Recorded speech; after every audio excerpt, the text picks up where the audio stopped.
22 साल की आयशा अपने फैशन डिज़ाइनिंग करियर के शुरुआती दिनों में थी और विक्रम के एक करीबी दोस्त के रेफरेंस से इंटरव्यू देने आई थी। इसलिए इतने बड़े आदमी के सामने जाने में घबराहट महसूस कर रही थी। पिंकी सिंह विक्रम ने बिना ये सोचे कि लोग क्या कहेंगे भरी महफिल में आयशा को प्रपोज कर दिया। आयशा ये देखकर अचानक से घबरा गई और पार्टी से बाहर निकल गई। आयशा और विक्रम की मुलाकात कुछ दिनों पहले ही हुई थी और कब विक्रम को आयशा से प्यार हो गया वो ये खुद भी नहीं जानता। वो पहला दिन था जब आयशा थोड़ा झिझकते हुए 39 साल के विक्रम राजपूत के केबिन में आई थी। विक्रम एक सुपर स्टार था जिसको आयशा ने अब तक फिल्मों में ही देखा था और आज वो उसके सामने खड़ी थी। 22 साल की आयशा अपने फैशन डिज़ाइनिंग करियर के शुरुआती दिनों में थी और विक्रम के एक करीबी दोस्त के रेफरेंस से इंटरव्यू देने आई थी। इसलिए इतने बड़े आदमी के सामने जाने में घबराहट महसूस कर रही थी। वही विक्रम का इतना सरल और सहज बर्ताव देखकर वो चौंक गई कि इतने बड़े आदमी में घमंड बिल्कुल भी नहीं है। फिर मनीषा ने विक्रम को अपने कुछ डिज़ाइंस दिखाए जो विक्रम को बहुत पसंद आए। विक्रम ने आयशा को अपनी ड्रेस डिज़ाइन करने का ऑर्डर दे दिया। इस काम के चलते आयशा को कई बार विक्रम से मिलने उसके ऑफिस या घर जाना पड़ता।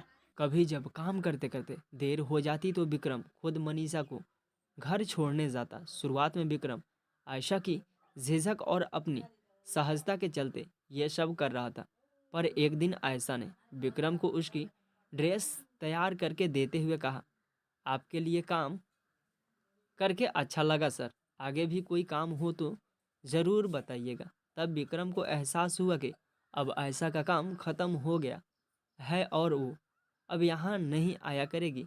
विक्रम ने सोचा कि क्यों ना आयशा को अपना पर्सनल डिज़ाइनिंग बना लें, पर विक्रम के पास उसका पर्सनल डिज़ाइनर पहले से ही था जो अभी कुछ दिनों के लिए छुट्टी पर गया था और इसलिए ही उसे नए डिज़ाइनिंग की ज़रूरत पड़ी थी।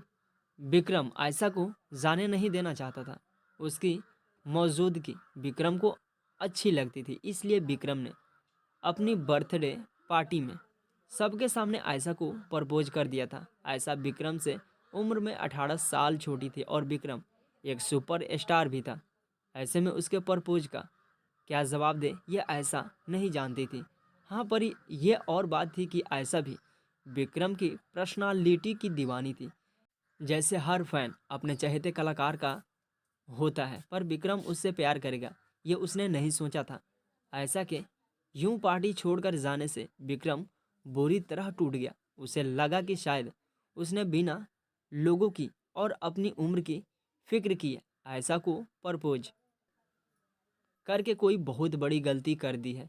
उस रात के करीब एक हफ्ते बाद तक ना आयशा ने विक्रम से कोई कांटेक्ट करने की कोशिश की और ना ही विक्रम की हिम्मत हुई कि वो आयशा से फ़ोन करके माफ़ी मांगे।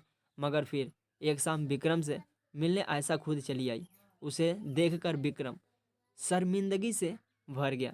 उसे देखते ही विक्रम ने कहा, मुझे माफ़ कर दो आयशा, मुझे ऐसे सबके सामने।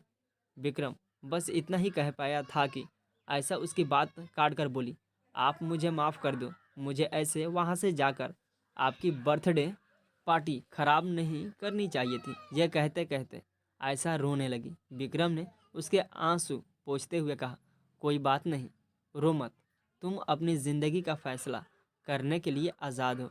मैं समझता हूँ कि तुम अपने लिए अपनी उम्र का हमसफ़र चाहती हो ना।